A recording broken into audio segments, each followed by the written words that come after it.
우리 오늘은 비시디아 안디옥에 대한 그 말씀을 좀 한번 나눠보려고 합니다. 제가 청년부 제가 여기 고대 앞에 안암동에서 신앙생활을 했는데요. 지금 기억해도 정말 지독할 정도로 양육을 받았다라고 좀 생각이 듭니다. 저는 이제 청년부에서 두 가지 방법으로 양육을 받았는데, 하나는 조직신학 책이나 신학생 아니에요. 청년입니다. 조직신학 책이나 아니면은 이제 청교도서적 이걸 가지고 배웠고요. 그리고 또 하나는 성경 안에 있는 말씀 한 구절을 선택해서 교리를 배우는 그런 두 가지 방법으로 이 성경 공부를 배웠어요. 근데 이 목사님이, 그때 당시에 청년부 담당 목사님이 얼마나 지독하셨냐면 핑계를 못 대게 만드셨어요. 그래서 우리한테 이제 말씀하셨어요. 청년들한테, 야, 오전 몇 날 며칠에 강좌를 열어놨으니까 수업 들으러 와. 그러면은 또 뭐라 그래요? 오전에, 주중 오전에는 시간이 안 돼요 라는 사람이 있잖아요. 그래? 그러면 주중 저녁에도 내가 오픈을 할게. 그러니까 오전에 안 되는 사람은 저녁에 와. 그러면 또 뭐라 그래요? 저는 주중에 너무 바빠서 시간이 안 될 것 같아요. 그래서 또 뭐라고 했냐면, 그래? 그러면 주말에 와. 똑같은 수업을 한 주에 3번을 하셨어요. 그러니까 청년부로 하여금 빼도 박도 못하게, 핑계대지 못하게 무조건 성경 공부를 하게끔 만들어 놓으셨다는 것이죠. 그래서 저는요, 신대원 딱 들어갔을 때 제일 쉬웠던 과목이 조직신학 과목이었어요. 다 배우고 들어갔거든요. 그 정도로 빡시게 공부를 하고 들어갔던 기억이 있습니다. 여러분은 성경을 얼마나 알고 계십니까? 그리고 복음을 전할 준비는 얼마나 되어 있습니까? 우리는 성령의 역사가 일어나게 해달라고 항상 기도를 해요. 그렇죠? 오늘도 기도할 거고요. 앞으로도 또 그렇게 기도할 겁니다. 하지만 성령의 불은 아무에게나 붙지 않아요. 불을 붙이려면 여러분 무엇이 필요합니까? 불이 필요하죠. 그리고 불이 붙는 불쏘시개가 필요합니다. 불쏘시개가 필요해요. 우리가 사도행전은 성령행전이라는 별명을 가지고 있습니다. 그렇다면 그 성령은 여러분들 어디에 임하게 될까요? 사도행전 1장 13절과 14절 말씀 같이 한번 읽어보도록 하겠습니다. 들어가 그들이 유하는 다락방으로 올라가니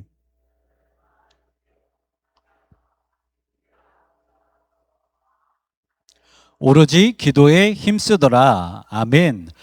여러분, 좀 전에 말씀드린 것처럼 성령님은 아무에게나 임하지 않으십니다. 성령은 스스로 성령의 불쏘시개가 되겠다라고 준비하는 사람들 위에 성령이 임하게 되어 있습니다. 좀 전에 읽은 말씀처럼 제자들은 무엇을 하고 있습니까? 한 자리에 모여서 마음을 같이 하며 기도에 힘쓰고 있다라고 말을 하고 있습니다. 다시 말해 성령 받기 위해 노력하고 준비하고 있다라는 것이죠. 그리고 나서 사도행전 2장 1절에 쭉 넘어가 봤더니 어떤 일이 일어났냐면 그 마음을 같이 하는 사람들이 다시 한번 오순절 날이 이름에 그들이 다 같이 한 곳에 모였다라고 기록을 하고 있어요. 마음을 같이 하고 오로지 기도에 힘썼던 그들이, 성령 받기 위해 준비했던 그들이 한 자리에 모였더니 그 자리에서 어떤 역사가 일어납니까? 성령의 충만한 역사심이 일어나게 된다는 것이죠. 이렇게 성령은요, 성령 받기 위해서 준비한 사람들 위해 임하시게 되어 있습니다. 그리고 그들이 가는 곳, 그들의 발걸음이 닿는 곳에 성령의 역사가 일어나고 그 스토리를 쭉 이어나가는 것이 바로 사도행전이라는 것이죠. 그래서 우리가 가진 성경은 사도행전 28장까지 있지만 우리는 또 그 뒤에 무엇을 적어가면서 나가는 삶입니까? 사도행전 29장의 스토리를 써내려가는 사람들이 우리가 되어야 된다는 거예요. 그렇다면 다시 한번 질문 드려보겠습니다. 여러분은 성령의 쓰임받기 위해 얼마나 준비하고 계십니까? 언제든지 하나님의 말씀을 전할 준비가 되어 있으십니까? 베드로전서 3장 15절 말씀에 이렇게 기록하고 있어요. 너희 마음에 그리스도를 주로 삼아 거룩하게 하고 너희 속에 있는 소망에 관한 이유를 묻는 자에게는 대답할 것을 항상 준비하되 온유와 두려움으로 하고. 아멘. 성경은 우리에게 명확하게 말씀하고 있어요.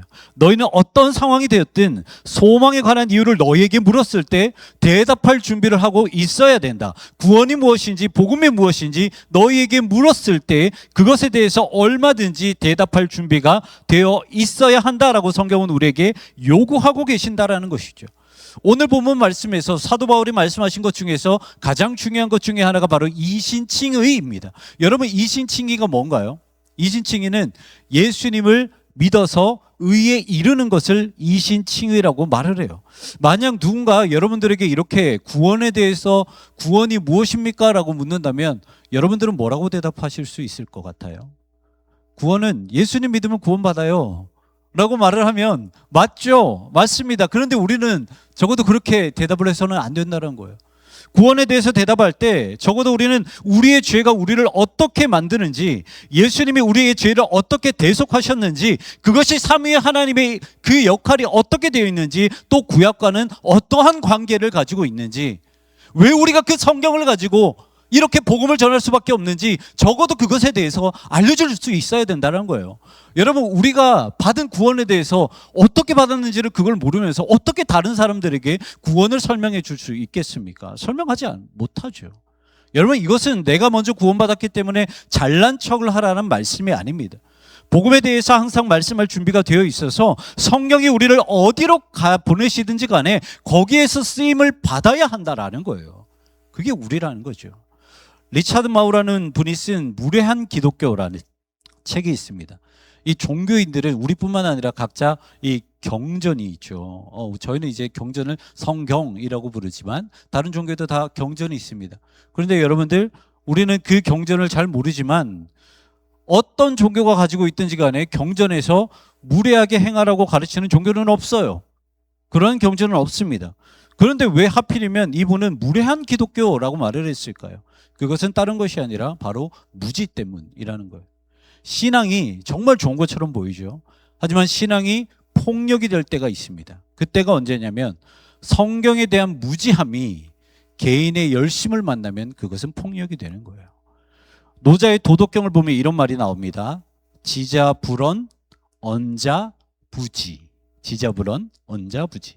무슨 말이냐면 참으로 아는 사람은, 참 진리를 아는 사람은 함부로 말을 드러내지 않고 말만 앞세우는 사람은 오히려 진리를 알지 못한다라는 의미예요. 쓰임받기를 준비하는 사람들은요, 예수님을 아는 데에 쉼이 없어요. 성경을 보는데 쉼이 없어요. 예수 그리스도를 아는 지식에서 자라나는데 쉼이 없어요. 그리고 그 사람들은요, 앞으로 나서지를 않습니다. 뒤에서 묵묵히 하나님께서 맡겨주신 그 사역을 잘 감당하세요. 하지만 반대로 그러지 못하는 사람들은 어떻습니까? 말하기를 좋아하죠. 드러내기를 좋아합니다. 그리고 말을 할수록 실수를 하게 되고요. 그리고 자신을 더 드러내기 위해서 자꾸 자신의 감정을 드러내기를 시작해요. 그러다 보면 어떻게 됩니까? 결국 신앙이 폭력이 되어버릴 수도 있다는 거죠. 그래서 사도 베드로는 베드로후서 3장 18절에 이렇게 말씀하십니다. 오직 우리 주 곧 구주 예수 그리스도의 은혜와 그를 아는 지식에서 자라가라. 영광의 이제와 영원한 날까지 그에게 있을지어다. 아멘. 뭐라고 말씀하십니까? 그리스도의 은혜와 그를 아는 지식에서 끊임없이 자라라 라고 말씀을 하십니다. 그랬을 때 어떤 은혜가 옵니까? 영광이, 하나님의 그 영광이 이제와 영원한 날까지 그에게, 끊임없이 예수님을 알아가려고 노력하는 그 사람에게 임하게 될 것이다 라고 말씀하고 있다는 거죠. 사랑하는 성도 여러분, 예수 그리스도를 알아가는 지식에서 날마다 자라시길 바랍니다. 그리고 준비된 자가 되시기를 바랍니다. 그래서 날마다 영적인 성숙을 이루고 항상 복음을 전할 준비를 하시는 여러분들 되시기를 주님의 이름으로 축원합니다. 아멘. 우리가 오늘 읽은 사도행전 13장은 사도 바울의 선교 여행, 1차 선교 여행이 시작되는 부분인데요. 우리가 여기에서 눈여겨봐야 될 것은 과연 이 선교가 어떻게 시작되었느냐, 그것을 좀 볼 필요가 있어요. 13장 1절 말씀을 보면 안디옥 교회 성도들이 금식할 때 성령이 바울과 바나바를 보내라고 명령을 하십니다. 그리고 4절을 보면 두 사람, 그러니까 바울과 바나바가 성령의 보내심을 받았다라고 기록을 하고 있어요. 그러니까 바울과 바나바가 선교를 시작하는 그 모든 것들은 자신들의 의지가 아니라 모두 성령님의 인도하심대로 시작되었다라는 거예요. 여러분, 사역은 이렇게 시작되는 것입니다. 성령님이 말씀하시는 대로 순종해야 되고요, 성령님이 이끄시는 대로 순종하는 것이 바로 사역이라는 거예요. 왜냐하면 성령이 이끄시는 대로 가야 무엇을 알 수 있습니까? 성령의 방법을 알 수 있어요. 그리고 성령이 이끄시는 대로 순종해야지만이 그 뒷책임, 그 뒷감당을 누가 해주세요? 성령님이 해주신다는 거예요. 여러분, 우리는요, 중간에 그만두든 끝까지 가든 사실 그것은 우리에게 중요한 게 아니에요. 우리에게 중요한 것이 무엇이냐면 중간에 비록 멈춘다 하더라도 성령의 음성이 나에게 무엇을 말한다면 그것에 순종하는 것이 우리에게 더 중요하다는 거예요. 그것이 심지어 나의 생각과 맞지 않다 하더라도 순종해야 된다는 거죠. 제가 이전 교회에서 사역을 할 때 좀 힘든 일이 있어서 그래도 어느 정도 연차가 됐으니까 좀 이렇게 교회를 다른 데로 옮겨야겠다라고 생각을 한 적이 있어요. 그런데 정말 그때가 참 희한한 게 그렇게 마음을 먹고 나서 제가 아는 목사님한테 전화가 온 거예요. 저희 교회로 오지 않으실래요? 라고 온 거예요. 그러니까 콜링을 받은 거죠. 뭐라고 생각했을까요, 제가? 당연하게 이거는 100% 하나님께서 부르신 거다. 그래서 네, 그러면 목사님 제가 기도를 해보고 한번 결정을 해볼게요. 그래서 그 이야기를 듣고 그 마음을 먹고 이제 기도실에 갔어요. 그래서 예배실에서 며칠 동안 좀 기도를 했습니다. 주님, 이렇게 콜링을 받고 또 제가 이렇게 마음을 먹었는데 어떻게 해야 될까요? 진짜 주님의 뜻은 무엇일까요? 곰곰하게 생각을 했어요. 생각을 하면서 기도를 했습니다. 그런데 여러분, 이럴 때 항상 꼭 그런 마음이 들어요. 나는 하나님께 기도한다고 기도하지만 제 마음은 어디에 있어요? 나는 이미 부르심을 받았다. 나는 이미 여기 써야 된다. 이거잖아요. 그런데 이게 희한한 게 기도를 하면 할수록 이 마음에 불편함이 있어요. 기도를 하면 할수록 섬겼던 교회의 성도님들의 얼굴이 하나 둘씩 보기 시작한 거예요. 그때 하나님이 저에게 주신 마음이 무엇이냐면, 야, 동명아, 너가 힘들다고 그냥 가버리면 내 양들은 누가 돌보느냐. 이 말씀이 너무 선명하게 들렸어요. 그래서 제가 어떻게 했을까요? 뭐 어떻게 해요? 하라는 대로 해야죠. 그래서 그냥 아무 말 안 하고 그대로 그냥 바로 나와서 그냥 계속해서 섬겼습니다. 여러분, 오늘 본문도 한번 보세요. 바울과 바나바는요, 오늘 본문 이전까지 바보라는 곳에서 사역을 했습니다. 그리고 그 다음에 들어간 곳이 바로 버가라는 도시였어요. 처음부터 비시디아 안디옥으로 들어간 곳이 아니에요. 버가라는 곳에 갔습니다. 그런데 성령님은 어떻게 하셨습니까? 13절과 14절 말씀 우리 같이 한번 읽어보도록 하겠습니다. 바울과 및 동행하는 사람들이 바보에서 배 타고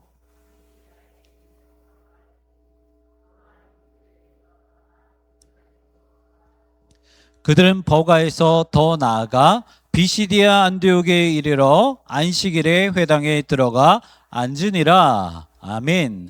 여러분, 바보에서 출발해서 버가라는 도시에 도착했으면 거기에서 복음을 전해야 되죠. 그런데 성령님이 인도하신 곳은 버가가 아니라 그 다음 도시였던 비시디아 안디옥이라는 도시였다는 거예요. 여러분, 당시 버가라는 곳은요, 사진을 좀 띄워주시면 로마 제국 안에서도 되게 거대한 도시였어요. 도로와 수로 시설이 잘 갖춰져 있는 그런 교통도시였고요. 15,000명을 수용할 수 있는 원형극장, 그리고 12,000명을 수용할 수 있는 전차 경기장이 있었습니다.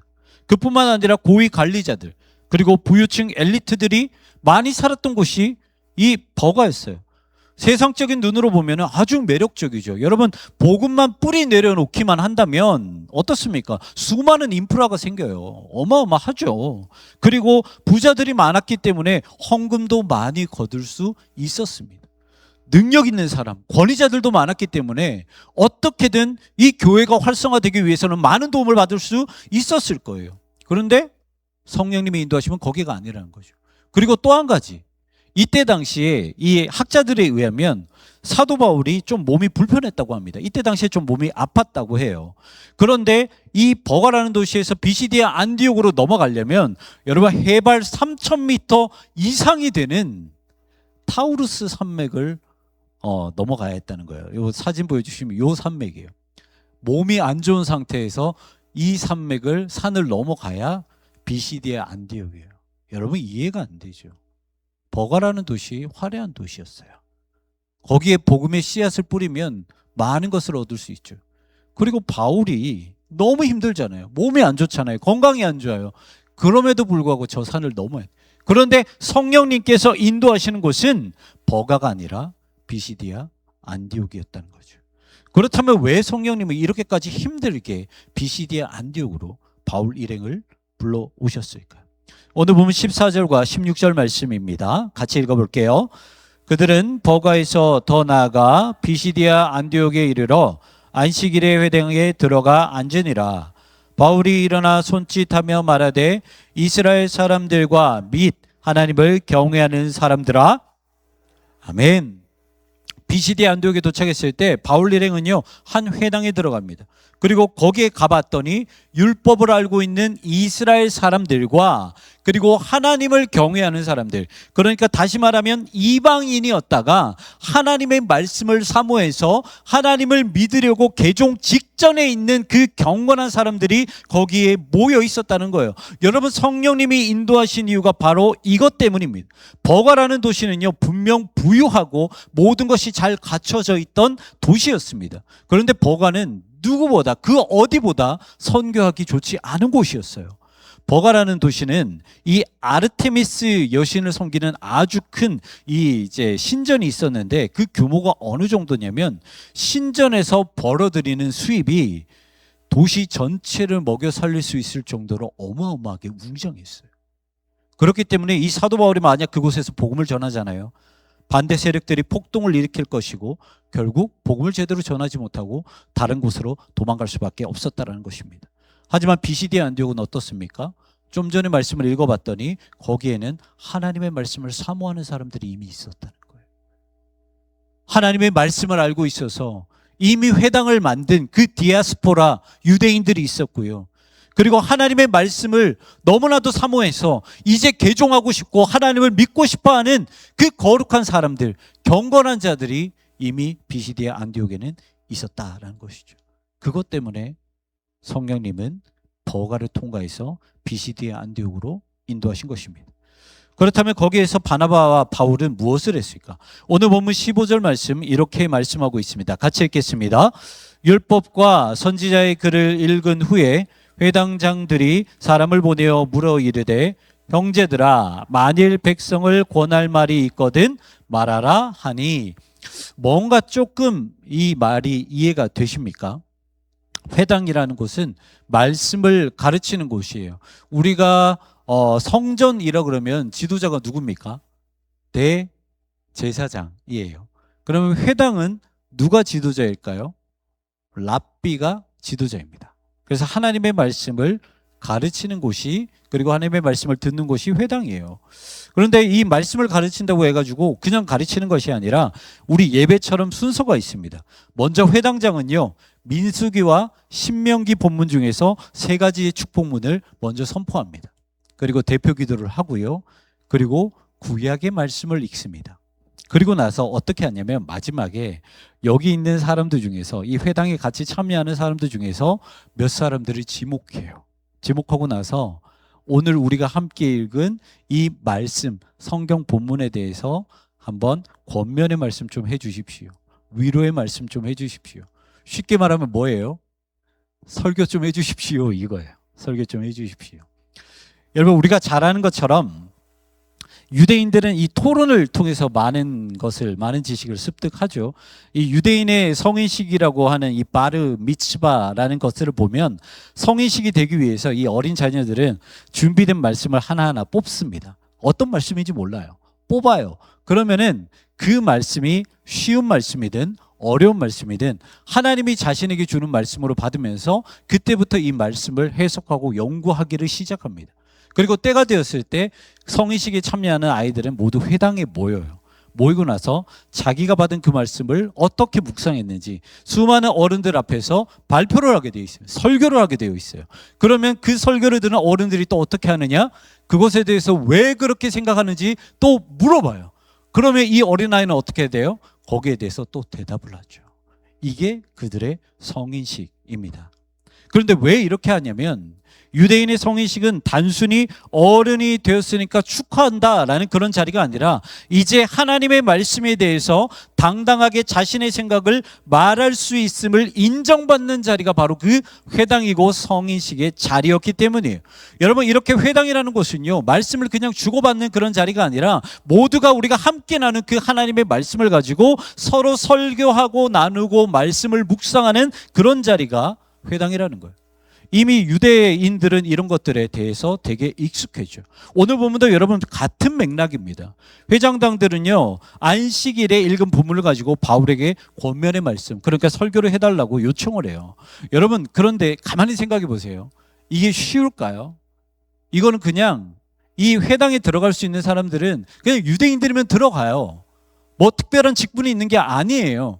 그런데 여기에서 제가 이 사도행전 13장의 말씀을 읽었으니까 갑자기 우리 좀 전에 기도하셨던 이재용 집사님한테 집사님 여기 나오셔서 이 설교 한번 해주십시오라고 한다면은 그때 이재용 집사님의 그 마음은 어떨까요? 나는 누구? 여긴 어디? 저라도 갑자기 본문 하나 툭 던져주고 저한테 설교하라 그래도 못해요. 너무 당황스러워요. 그런데 바울은 어떻습니까? 이미 모든 것이 다 준비되어 있었던 사람이었다는 거예요. 사도행전 13장 17절부터 37절까지 우리가 오늘 비록 읽지는 않았지만 그 내용에 그 사도 바울의 설교가 담겨 있는데요. 어떻게 되어 있냐면 제가 짤막하게 요약해 드리면 먼저 출애굽기부터 여호수아 내용까지 아주 짤막하게 요약을 합니다. 그리고 사무엘에 대해서 언급을 하고 다윗에 대해서 언급을 하고 그리고 다윗의 계보를 통해서 이 땅 가운데 오신 예수 그리스도에 대해서 이야기를 하죠. 그러니까 구약의 스토리를 쭉 이야기한 다음에 구약에서 예언하신 분이 바로 예수 그리스도시라는 것을 사도 바울은 말을 했다라는 것입니다. 그리고 나서 그 설교를 마무리하면서 사도 바울은 무엇을 말하냐면 38절과 39절에 이렇게 말을 했어요. 우리 같이 한번 읽어보도록 하겠습니다. 그러므로 형제들아 너희가 할 것은